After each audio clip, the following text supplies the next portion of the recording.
Hello everyone, welcome to my channel language knowledge. आज हम class 5 का हिंदी का चैप्टर नंबर 5 जहाँ चाहा वहाँ रहा इस पाठ को पढ़ेंगे।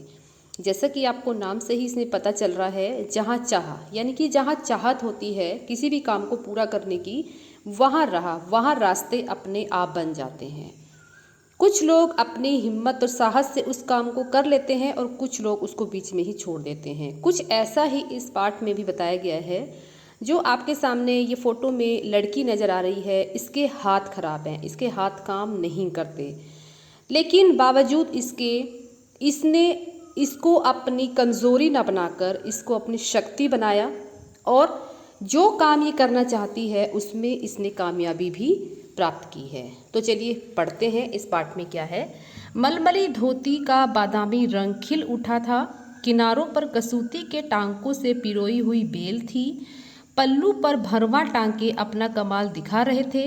सुनहरे रुपहले बेल बूटों से जान आ गई थी मलमल में। इन बेल बूटों को सजाया था इला सचानी ने। इला की हिम्मत की अनूठी मिसाल है ये कढ़ाई के नमूने। जो ये फ़ोटो में लड़की है इसका नाम है इला सचानी, जिसको कढ़ाई करने का बहुत शौक़ है। तो ये भी मलमल का कपड़ा होता है जो उस पर कसूती के टाँकों से पिरोई हुई बेल थी। मतलब जब कोई कपड़े पर कढ़ाई करते हैं तो वहाँ पर अनेक तरह के डिज़ाइन होते हैं जो सुई से धागों में पिरोकर उन पर डिज़ाइन बनाया जाता है। ठीक ऐसे ही इला भी पल्लू पर भरवा टाके अपना कमाल दिखा रहे थे, यानी कि मलमल का जो कपड़ा था उसका जो पल्लू था, दुपट्टा था, उस पर भरवा टाके यानी कि धागों से करी हुई कढ़ाई जो होती है वो अपना कमाल दिखा रहे थे। रुपहले सुनहरे बेल बूटों से जान आ गई थी मलमल में, यानी कि जिस कपड़े पर इला जो है कढ़ाई कर रही थी उस पर जो वो डिज़ाइन बना रही थी बेल बूटों के, उस पर जो है उस कपड़े में जान आ गई थी। इन बेल बूटों को सजाया था, यानी कि जो कपड़ा इला सजा रही थी उसका नाम जो है, उस लड़की का नाम जो है वो इला सचानी था। इला की हिम्मत की अनूठी मिसाल है ये कढ़ाई के नमूने। अभी जैसे मैंने आपको पाठ में स्टार्टिंग में ही बताया था कि अपनी हिम्मत और साहस के बलबूते पर हम कुछ भी कर सकते हैं। ठीक ऐसे ही इसमें जो इला नाम की लड़की है वो भी अपने हाथ खराब होने के बावजूद वो कढ़ाई का काम करती है और उसमें जो है सफल भी होती है। 26 साल की इला गुजरात के सूरत ज़िले में रहती है। उसका बचपन अमरेली ज़िले के राजकोट गांव में अपने नाना के यहाँ बीता। अब जो है इला के बचपन के बारे में, उसके जन्म के बारे में यहाँ पर बताया गया है कि गुजरात के सूरत ज़िले में वो रहती है और उसका बचपन कहाँ गुजरा है, अपने नाना के यहाँ। सांझ होते ही मोहल्ले के बच्चे घरों से बाहर आ जाते हैं। कुछ मिट्टी में आड़ी तिरछी लकीरें खींचते, कुछ कनेर के पत्तों से पिटपिटी बजाते, कुछ गिट्टे खेलते, कुछ इधर उधर से टूटे फूटे घड़ों के ठीकरे बटोर कर पिट्ठू खेलते।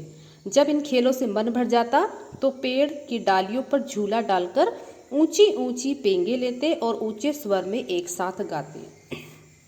कच्चे नीम की निम्बोरी सावन जल्दी आइयो रे।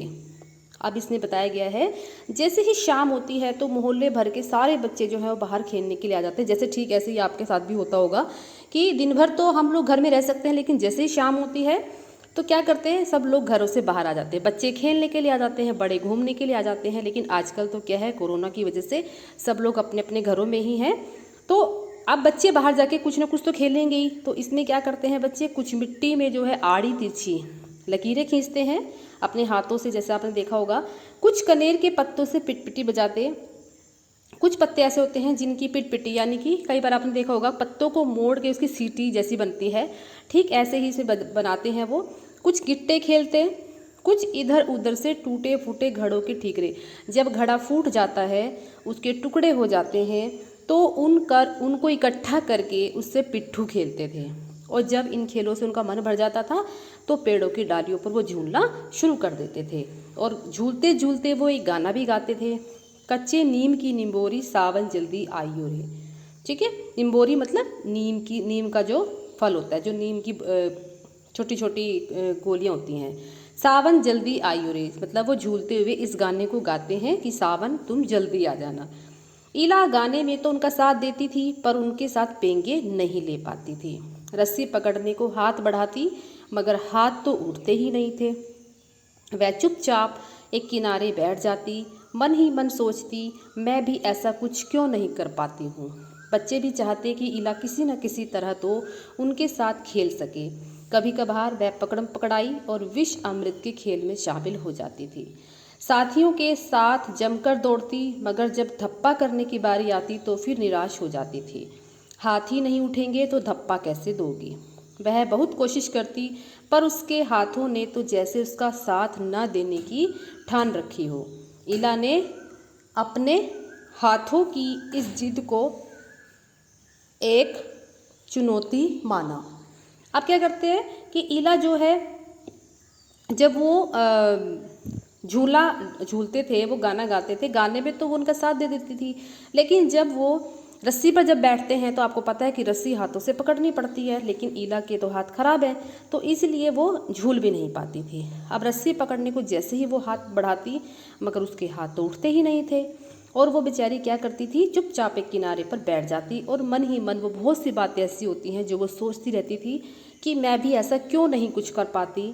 बच्चे भी चाहते थे कि ईला जो है किसी न किसी तरह उनके साथ खेले, पर क्या होता है वो नहीं खेल पाती क्योंकि वो मजबूर है। कभी कभार क्या खेल खेलती है, वो पकड़म पकड़ाई या फिर विष अमृत का जो खेल है वो उसको खेलती थी। अब साथियों के साथ जब वो दौड़ने की बारी आती थी, दौड़ तो जाती थी लेकिन जब धप्पा बोलते हैं यानी कि हाथ से जब हम धप्पा बोलते हैं तो वो नहीं कर पाती थी और बहुत कोशिश करने के बाद भी वो कुछ नहीं कर पाती थी। लेकिन उसके हाथों ने क्या किया, उसके हाथ तो जैसे बिल्कुल बेकार हो गए थे और ईला ने अपने हाथों को इस जिद को एक चुनौती माना। अब ईला के हाथ जो है वो खराब थे लेकिन उसने फिर भी उसको एक चुनौती के रूप में स्वीकार किया। उसने वह सब अपने पैरों से करना सीखा जो हम हाथों से करते हैं। दाल भात खाना, दूसरों के बाल बनाना, फर्श बुहारना, कपड़े धोना, तरकारी काटना, यहाँ तक कि तख्ती पर लिखना भी। उसने एक स्कूल में दाखिला ले लिया। दाखिला मिलने में भी उसे परेशानी हुई। कहीं तो उसकी सुरक्षा को लेकर चिंता थी, कहीं उसके काम करने की गति को लेकर। किसी काम को तो वह इतनी फुर्ती से कर जाती थी कि देखने वाले दंग रह जाते थे। किसी किसी काम में थोड़ी बहुत परेशानी तो आती ही थी। वह परेशानियों के आगे घुटने टेकने वाले नहीं थी। उसने 10वीं कक्षा तक पढ़ाई की। वह 10वीं की परीक्षा पास नहीं कर पाई। ईला को यह मालूम नहीं था कि परीक्षा के लिए उसे अतिरिक्त समय मिल सकता है। उसे ऐसे व्यक्ति की सुविधा भी मिल सकती थी जो परीक्षा में उसके लिए लिखने का काम कर सके। यह जानकारी ईला को समय रहते मिल जाती तो कितना अच्छा रहता। उसे इस बात का दुख है पर यहाँ आकर सब कुछ खत्म तो नहीं हो जाता। अब यहाँ पर इसमें बताया गया है कि जो व्यक्ति बिल्कुल ठीक ठाक होता है वो उसके लिए काम करना आसान होता है। जैसे आप और हम, हमारे हाथ पैर नाक कान हाथ सब भगवान ने सही दिए हैं, लेकिन इस दुनिया में ऐसे बहुत से व्यक्ति हैं जो अपने शरीर से अपंग हैं किसी न किसी कारण से। तो सोचिए वो कैसे अपना काम करते होंगे। ठीक ऐसे ही इसमें जो ईला है वो क्या करती है कि वो जो हाथों से हम काम करते हैं वो अपने पैरों से करती है। अब कौन कौन से काम है, दाल भात खाना मतलब खाना खाना, बाल बनाना, फर्श धोना, कपड़े धोना, सब्जी काटना, यहाँ तक कि तख्ती पर लिखना, ये सारे काम ईला जो है अपने पैरों से करती थी। सोच के देखिए क्या हम अपने पैरों से एक भी काम कर सकते हैं? नहीं कर सकते। उसने एक स्कूल में दाखिला ले लिया, एडमिशन ले लिया, लेकिन उसे एडमिशन मिलने में परेशानी हुई क्योंकि हमारे समाज में क्या होता है, ऐसे लोगों के लिए स्कूल भी अलग होते हैं जो अपंग होते हैं या किसी न किसी बीमारी से ग्रस्त होते हैं। तो ईला के साथ भी ऐसे ही हुआ कि पहली बात तो उसको एडमिशन ही नहीं मिला और एडमिशन मिला तो बड़ी मुश्किल आई उसको और उसकी सुरक्षा को लेकर भी चिंता थी कि वो कैसे वहाँ काम करेगी। लेकिन वो बहुत तेज़ी से अपने सारे काम कर जाती थी, लोग उसको देखते ही रह जाते थे। तो इसमें जो है उसने 10वीं तक की पढ़ाई कर ली लेकिन 10वीं की पढ़ाई वो उसमें पास नहीं हुई। तो उसे ये भी नहीं पता था तब तक कि उसे उसके लिखने के लिए कोई व्यक्ति उसकी हेल्प कर सकता है। तो लेकिन उसने क्या कहा कि यहाँ पर आके सब कुछ ख़त्म नहीं हो जाता। उसने हिम्मत नहीं हारी, साहस नहीं हारा, वो लगातार उस काम को करती रही। अब उसकी माँ और दादी कसीदाकारी करती थी। वह उन्हें सुई में रेशम पिरोने से लेकर बूटियाँ उकेरते हुए देखती। न जाने कब उसने कसीदाकारी करने की ठान ली। यहाँ भी उसने अपने पैर के अंगूठों का सहारा लिया। दोनों अंगूठों के बीच सुई थामकर कच्चा रेशम पिरोना कोई आसान काम नहीं था, पर कहते हैं ना, जहाँ चाहा वहाँ रहा। उसके विश्वास और धैर्य ने कुदरत को भी झुठला दिया। 15-16 साल की होते होते इला काठियावाड़ी कसीदाकारी में माहिर हो गई।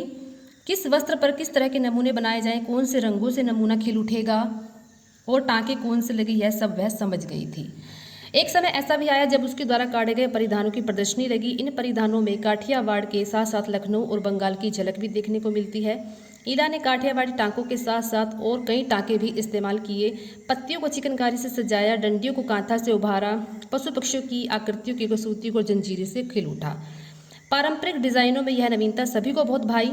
ईला के पांव अब रुकते नहीं हैं, आंखों में चमक है, होठों पर मुस्कान है और अनूठा विश्वास लिए वह सुनहरी रुपहली बूटियां उकेरते थकती नहीं है।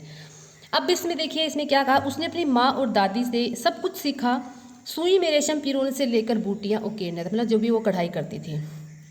अब उसने क्या किया, अपने पैरों से काम करना शुरू कर दिया। दोनों अंगूठों के बीच उसने क्या, सुई थाम कर डिज़ाइन करना वो स्टार्ट करा और विश्वास और धैर्य ने भी जो है उसका साथ दिया। और लास्ट में क्या होता है, वो इतनी फेमस, इतनी प्रसिद्ध हो जाती है कि सब उसके काम की बहुत तारीफ करते हैं। बस यही होता है कि वो अपनी हिम्मत नहीं हारती और लास्ट में वो सफल हो जाती है। हम हाथ पैर होते हुए भी कई बार हिम्मत हार जाते हैं, लेकिन इसमें इला नाम की जो लड़की है वो सब कुछ कर पाती है जो एक सामान्य व्यक्ति कर पाता है। तो इस पाठ में यही है, हमें अपने काम तरीके से करने चाहिए और उसमें हिम्मत नहीं हारनी चाहिए।